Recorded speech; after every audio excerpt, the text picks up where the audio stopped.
ನಿತ್ಯ ಹಚ್ಚಿಕೊಳ್ಳದಿರ್ತೇವೆ. ಗೋಪಿಚಂದನ ಮುದ್ರೆ ನಿತ್ಯ ಹಚ್ಚಿಕೊಳ್ಳುವುದೇ. ಆದರೆ ನಾವು ಅದನ್ನು ಹಚ್ಚುವಾಗ ಭಗವಂತನ ಸ್ಮರಣೆ ಬರಬೇಕು. ಇದು ಭಗವಂತ ಗೋಪಿಕೆಯರೊಡನೆ ಸಂಚಾರ ಮಾಡಿದ ಭೂಮಿಯ ಮಣ್ಣಿದು. ಹಾಗಾಗಿ ಅದು ನನಗೆ ಊರ್ಧ್ವದ ಗತಿಯನ್ನು ತಂದುಕೊಡುವಂತಹದ್ದು. ಈ ಊರ್ಧ್ವ ಪುಂಡ್ರ ಸಾಧನೆಯನ್ನು ಊರ್ಧ್ವಮುಖಿಯಾಗಿ ಆಗಿಸುವಂತಹದ್ದಿದು. ಆ ಚಿಂತನೆ ನಮ್ಮ ಮನಸ್ಸಿನಲ್ಲಿ ಬೇಕು. ಭಗವಂತನ ಗೋಪಿಚಂದನದ ಧಾರಣೆ. ಎಲ್ಲಿ ಗೋಪಿಚಂದನ ಇರುತ್ತೆ ಅವರ ಮನೆಯೇ ಒಂದು ದ್ವಾರಕೆ ಅಂತ ತಿಳಿಸಿದ್ದಾರೆ. ಅರ್ಥಾತ್ ಅಷ್ಟು ಪುಣ್ಯ ಅಂತ, ಕೃಷ್ಣನ ಸನ್ನಿಧಾನ ಇದೆ ಅಂತಲೇ ಅರ್ಥ. ಆದ್ದರಿಂದ ಅದನ್ನು ಎಲ್ಲೋ ನೆಲದ ಮೇಲಿಡಬಾರದು. ಗೋಪಿಚಂದನವನ್ನು ಅದನ್ನು ಯಾವುದಾದ್ರೂ ತಟ್ಟೆ ಬಟ್ಲು ಅಥವಾ ಏನು ಮುದ್ರಿ ಡಬ್ಬಿ ಇರುತ್ತೆ ಅದರಲ್ಲಿ ಇಡಬೇಕೇ ವಿನಃ ಎಂದು ಗೋಪಿಚಂದ ನೆಲದ ಮೇಲಿಡುವಂಥದ್ದು, ಕುಟ್ಟುವಂಥದ್ದು ಇದೆಲ್ಲ ಮಾಡಲಿಕ್ಕಿಲ್ಲ ಹೇಳಿದ್ದಾರೆ. ಗೋಪಿಚಂದನ ಖಂಡಂತೂ ಯೋ ದದಾತೀಹ ವಿಷ್ಣವೇ. ಗೋಪಿಚಂದನದ ದಾನಕ್ಕೂ ತುಂಬ ಪುಣ್ಯ ಹೇಳಿದ್ದಾರೆ. ಶ್ರೀಮದಾಚಾರ್ಯ ಹೇಳ್ತಾರೆ, ಅಪಿ ಸರ್ಷಪ ಮಾತ್ರೇಣ, ಒಂದು ಸಾಸುವೆ ಕಾಳಿನಷ್ಟು ಗೋಪಿಚಂದನವನ್ನು ದಾನ ಮಾಡಿದರೂ ಅವನಿಗೆ ಇಡೀ ಭೂಮಿ ಕೊಟ್ಟ ಪುಣ್ಯ ಬರುತ್ತೆ ಎಂದಿದ್ದಾರೆ. ಹಾಗಾಗಿ ಆ ಗೋಪಿಚಂದನದ ಮಹಾತ್ಮ್ಯವನ್ನು ಸ್ಕಂದ ಪುರಾಣ ಬಹಳ ವಿಸ್ತಾರವಾಗಿ ತಿಳಿಸಿಕೊಡುತ್ತೆ. ಗೀತಾ ಮಹಾತ್ಮ್ಯ ಸ್ವಲ್ಪ ಸಂಕ್ಷಿಪ್ತವಾಗಿ ಹೇಳಿದ್ದಾರೆ ಇಲ್ಲಿ. ಗೋಮತಿ ನದಿಯ ಸ್ನಾನ ಇದೆಲ್ಲವನ್ನು ನಮಗೆ ತಿಳಿಸಿಕೊಡ್ತಾ ಕೊನೆಗೆ ಭಗವಂತನ ಸಾನ್ನಿಧ್ಯ ದ್ವಾರಕೆಯಲ್ಲಿ ಭಗವಂತ ವಿಶೇಷವಾಗಿ ನೆಲೆಸಿದ್ದಾನೆ. ಆದ್ದರಿಂದ ನೀವೆಲ್ಲರೂ ದ್ವಾರಕೆಗೆ ಹೋಗಿ ಅಂತ ಪ್ರಹ್ಲಾದರಾಜರು ತಾವು ಎಲ್ಲ ಋಷಿಗಳನ್ನು ದ್ವಾರಕಾಪಟ್ಟಣಕ್ಕೆ ಕೊಟ್ಕಳಿಸಿದ್ರಂತೆ. ನೋಷ್ಣತ್ವಂ ದ್ವಿಜರಾಜೇ ವೈ ನಾಸ್ತಿ ಮಹಾಭಾಗಾಃ ಕಲಿಕಾಲ ಸಮಂ ಯುಗಂ ಸ್ಮರಣಾತ್ ಕೀರ್ತನಾದ್ ವಿಷ್ಣೋ ಪ್ರಾಪ್ಯತೆ ಪದಮವ್ಯಯಂ. ಈ ಕಲಿಯುಗದಲ್ಲಿ ವಿಶೇಷವಾಗಿ ಮುಕ್ತಿಪ್ರದನಾಗಿರತಕ್ಕಂತಹ ಶ್ರೀಕೃಷ್ಣ ತಾನು ದ್ವಾರಕೆಯಲ್ಲಿ ನೆಲೆಸಿದ್ದಾನೆ. ಆದ್ದರಿಂದ ಅಲ್ಲಿಗೆ ಹೋಗಿ ಅಂತ ಪ್ರಹ್ಲಾದರಾಜರು ಹೇಳುತ್ತಾರೆ. ಆದರೆ ನಮಗೆಲ್ಲೋ ಬಹಳ ದೂರ ಉಂಟಲ್ಲ, ನಾವು ಏನು ಮಾಡುವುದು ಅಂತ ಚಿಂತೆ ಬೇಡ. ವಾದಿರಾಜ ಸ್ವಾಮಿಗಳು ಹೇಳಿದ ಹಾಗೆ ಪರಮಾತ್ಮ ಆ ದ್ವಾರಕೆಯನ್ನು ಬಿಟ್ಟು ನಮಗೋಸ್ಕರ ಇಲ್ಲೇ ಬಂದು ನೆಲೆಸಿದ್ದಾನೆ. ಯತ್ರಾಸ್ತಿ ತದ್ ರಜತ ಪೀಠ ಪುರಂಜರೀಯ ದ್ವಾರಾವತೀಂ ಸಕಲ ಭಾಗ್ಯವತೀಂ ಉಪೇಕ್ಷ್ಯ ಗೋಪಾಲ ಬಾಲ ಲಲನಾಚರ ಪೂಜನಂಚ. ಪರಮಾತ್ಮ ಅದನ್ನು ಬಿಟ್ಟು, ಅರ್ಥಾತ್ ದ್ವಾರಕೆಯಲ್ಲಿ ಒಂದು ರೂಪದಿಂದ ಇದ್ದಾನೆ, ಇಲ್ಲ ಅಂತ ಹೇಳಲಿಕ್ಕೆ ಹೊರಟಿಲ್ಲ. ಒಂದು ರೂಪದಿಂದ ಭಗವಂತ ಅದೇ ಶ್ರೀಕೃಷ್ಣ ನಮಗೋಸ್ಕರವಾಗಿ ತಾನು ಬಂದು ಈ ರಜತ ಪೀಠಪುರದಲ್ಲಿ ನೆಲೆಸಿದ್ದಾನೆ. ಅಂತಹ ಶ್ರೀಕೃಷ್ಣ ಇಲ್ಲಿ ಹೇಳಿರುವ ಎಲ್ಲ ದ್ವಾರಕಾ ಮಹಾತ್ಮೆ ನೀವು ಇಲ್ಲಿಗೂ ಸಮನ್ವಯ ಮಾಡಿಕೊಳ್ಳಬಹುದು. ಅಂತಹ ಶ್ರೀಕೃಷ್ಣನ ಸನ್ನಿಧಾನದಲ್ಲಿ ನಾವಿದ್ದೇವೆ ಅಂದರೆ ಅದೇ ದೊಡ್ಡ ಭಾಗ್ಯ ಅಂತರ್ಥ. ಕೃಷ್ಣನ ಸನ್ನಿಧಾನದಲ್ಲಿ ಗೀತಾ ವಿಷ್ಣು ಸಹಸ್ರನಾಮಾದಿಗಳ ಪಾರಾಯಣ ಮಾಡಿದ್ದೇವೆ, ಕೃಷ್ಣ ಮಂತ್ರ ಜಪ ಮಾಡಿದ್ದೇವೆ. ಶ್ರೀಮದಾಚಾರ್ಯರು ಹೇಳ್ತಾರೆ, ಗೋಪಾಲ ಮಂತ್ರಂ ಜಪತಾಮ್ ಅಂತ. ಯಾರು ಕೃಷ್ಣ ಮಂತ್ರ ಜಪ ಮಾಡುತ್ತಾರೆ ಅವರಿಗೆ ಅನುಗ್ರಹ ಮಾಡಲಿಕ್ಕೆ ಒಂದು ರೂಪವನ್ನು ಇಟ್ಟಿದ್ದಾನಂತೆ ಪರಮಾತ್ಮ. ಹಾಗಾಗಿ ಕೃಷ್ಣ ಮಂತ್ರದ ಜಪ, ಕೃಷ್ಣನ ನಾಮಸ್ಮರಣೆ ಇದೆಲ್ಲವೂ ನಮಗೆ ವಿಶೇಷವಾಗಿ ಮುಕ್ತಿಪ್ರದವಾಗಿರತಕ್ಕಂತಹದ್ದು. ಹಾಗೆ ಶಾಲಗ್ರಾಮಗಳ ಶಿಲಾಪೂಜೆ, ಶಾಲಗ್ರಾಮ ಶಿಲಾರ್ಚನೆ, ಸತ್ವತೆ ವಿಷ್ಣು ಭಕ್ತೇ ಚ, ಅದರ ಮಹಾತ್ಮ್ಯವನ್ನು ತುಂಬ ಹೇಳಿದ್ದಾರೆ. ಯಾರು ನಿತ್ಯ ಹಣೆಯಲ್ಲಿ ಗೋಪಿಚಂದನವನ್ನು ಧಾರಣೆ ಮಾಡುತ್ತಾರೆ, ಯಾರು ಶಾಲಗ್ರಾಮಗಳ ಅರ್ಚನೆಯನ್ನು ಮಾಡುತ್ತಾರೆ, ನಜಹಾತಿ ಗೃಹಂತಸ್ಯ ಲಕ್ಷ್ಮೀ ಕೃಷ್ಣಪ್ರಿಯಾ ದ್ವಿಜಾಹ, ಅವರ ಮನೆಯನ್ನು ಎಂದೂ ಲಕ್ಷ್ಮೀನಾರಾಯಣರು ಬಿಡುವುದೇ ಇಲ್ವಂತೆ. ಅಂದರೆ ಅದೇ ಅವರಲ್ಲಿಯೇ ನಿರಂತರ ಬಂದು ನೆಲೆಸಿಬಿಟ್ಟಿರ್ತಾರೆ. ಅಂಥವರಿಗೆ ಯಾವುದೇ ತರಹದ ಗ್ರಹ ಬಾಧೆ ಆಗುವುದಿಲ್ಲ. ನಗ್ರಹೋ ಬಾಧತೆ ತಸ್ಯ ನೋ ರೋ, ಹೀಗೆ ನಚ ರಾಕ್ಷಸ ನೋರರೋ ನಚ ರಾಕ್ಷಸ, ಅವರಿಗೆ ಯಾವುದೇ ತರಹದ ಸರ್ಪದ ಬಾಧೆ ಇಲ್ಲ, ರಾಕ್ಷಸರ ಬಾಧೆ ಇಲ್ಲ, ಪಿಶಾಚರ ಬಾಧೆ ಇಲ್ಲ. ನಚ ಪ್ರೇತಾಹ ನ ಜಂಭಟಾಹ. ಗೋಪಿಚಂದನ ಧಾರಣೆ ಮಾಡುವುದರಿಂದ ಅವರ ಮುಖ ನೋಡಿದರೆ ಸಾಕು, ದುಷ್ಟರಾದವರೆಲ್ಲರೂ ಓಡಿ ಹೋಗ್ತಾರಂತ. ಅಂಥ ನಗ್ರಹೋ ಬಾಧತೆ ತಸ್ಯ.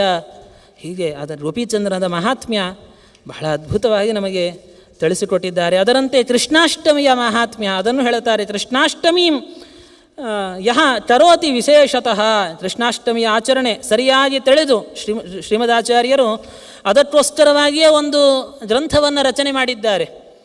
ಹಾಗಾಗಿ ಆಚಾರ್ಯರು ಹೇಳಿರುವ ರೀತಿಯಲ್ಲಿ ಜಯಂತಿ ನಿರ್ಣಯದಲ್ಲಿ ನಿರ್ಣಯ ಕೊಟ್ಟಿದ್ದಾರೆ ತಕ್ಕಂತೆ ನಾವು ತಿಳಿದು ಶ್ರೀಕೃಷ್ಣಾಷ್ಟಮಿಯನ್ನು ಅಥವಾ ಕೃಷ್ಣ ಜಯಂತಿಯನ್ನು ಆಚರಣೆ ಮಾಡೋದರಿಂದಲೂ ನಮಗೆ ಅಶ್ವಮೇಧಾದಿ ಯಜ್ಞಗಳ ಪುಣ್ಯ ಇದೆ ಅಂತ ನಮಗೆ ವ್ಯಾಸರಲ್ಲಿ ತಿಳಿಸಿಕೊಡ್ತಾ ಇದ್ದಾರೆ.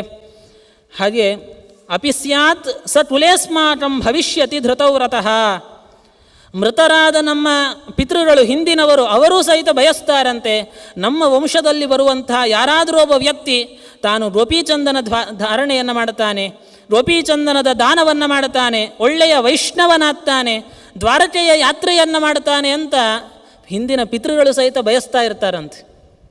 ಹಾಗೆ ಅಷ್ಟು ಮಹತ್ವವನ್ನು ಇಲ್ಲಿ ನಮಗೆ ತಿಳಿಸಿಕೊಟ್ಟಿದ್ದಾರೆ. ಮತ್ತು ಭಗವಂತನ ನೈವೇದ್ಯ ಅದರ ಮಹತ್ವವನ್ನು ಹೇಳ್ತಾರೆ. ಮುಕುಂದಾಸನ ಶೇಷಂಯೋ ಯೋ ಭುನತ್ತಿ ದಿನೇ ದಿನೇ, ಪ್ರತಿನಿತ್ಯ ಪರಮಾತ್ಮನಿಗೆ ಸಮರ್ಪಿತವಾದ ನೈವೇದ್ಯ ಯಾರು ಸ್ವೀಕಾರ ಮಾಡುತ್ತಾರೆ ಒಂದೊಂದು ತುತ್ತಿಗೂ ಚಾಂದ್ರಾಯಣ ಶತಾಧಿಕಂ ಅಂದರು, 100 ಚಾಂದ್ರಾಯಣದ ಪುಣ್ಯ ಇದೆ.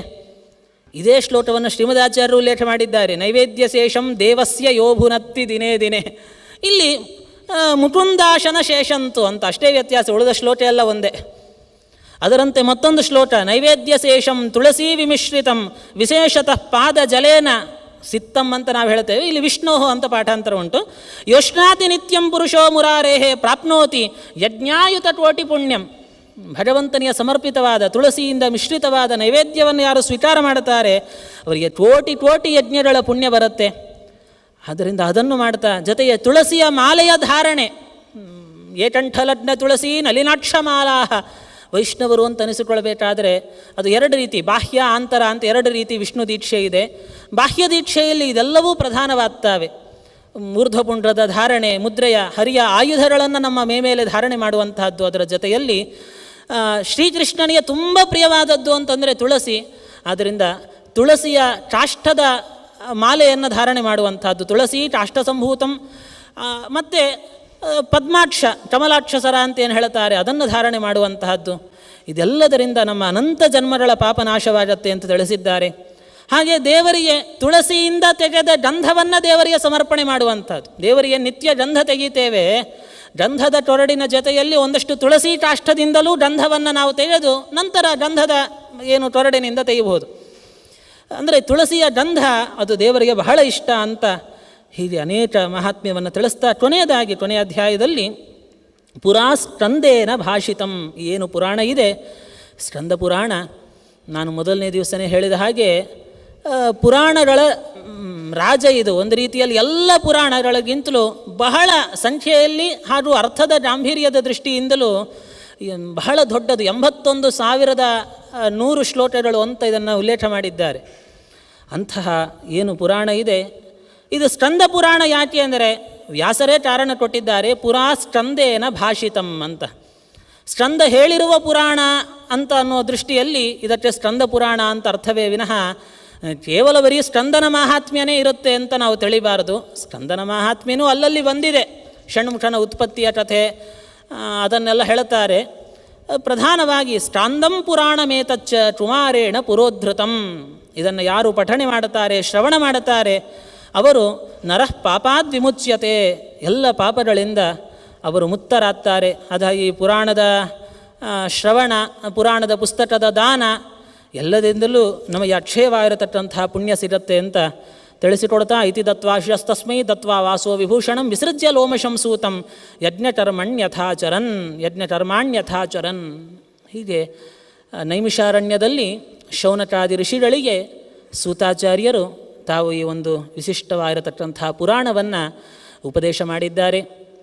ಇದನ್ನು 2 ಸಪ್ತಾಹಗಳಲ್ಲಿ, ಮೊದಲನೆಯ ಇದರ ಪೂರ್ವಾರ್ಧ ಮೊದಲ 4 ಖಂಡಗಳು ಒಂದು ಸಪ್ತಾಹವಾದರೆ, 2ನೆಯ ಸಪ್ತಾಹದಲ್ಲಿ ಮುಂದೆ ಬರುವ 4 ಖಂಡಗಳು ಅಂದರೆ 3 ಖಂಡ ಅದೇ 4 ಆಗತ್ತೆ. ಒಂದು ಖಂಡದಲ್ಲಿ 2 ಖಂಡಗಳಿದ್ದಾವೆ.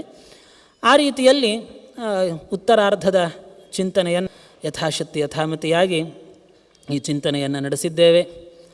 ಇದರಿಂದ ಏನು ಜ್ಞಾನಯಜ್ಞದಿಂದ ಪರಮಾತ್ಮ ಸಪ್ತಿ ಅಂದರೆ ಕುದುರೆ ಸೂರ್ಯಾಂತರ್ಗತನಾದ ಪರಮಾತ್ಮ, ಸಪ್ತ ಸಾಮ ಪ್ರತಿಪಾದ್ಯನಾಗಿರತಕ್ಕಂಥ ಸೂರ್ಯನಾರಾಯಣ ಅಭಿನ್ನನಾದ ಶ್ರೀಕೃಷ್ಣ ಈ ಒಂದು ಜ್ಞಾನಯಜ್ಞದಿಂದ ಪ್ರಸನ್ನನಾಗಲಿ ಅಂತ ಹೇಳ್ತಾ, ಅಸ್ಮದ್ಗುರುವರೋಪಾಸ್ಯ ಪ್ರಿಯತಾ ಮನಯ ಗಿರ ಶ್ರೀಮಧ್ವವಾದಿರಾಚಾರ್ಯ ಹೃನ್ಮಧ್ಯಸ್ಥ ಸ ಗೋಪತಿ.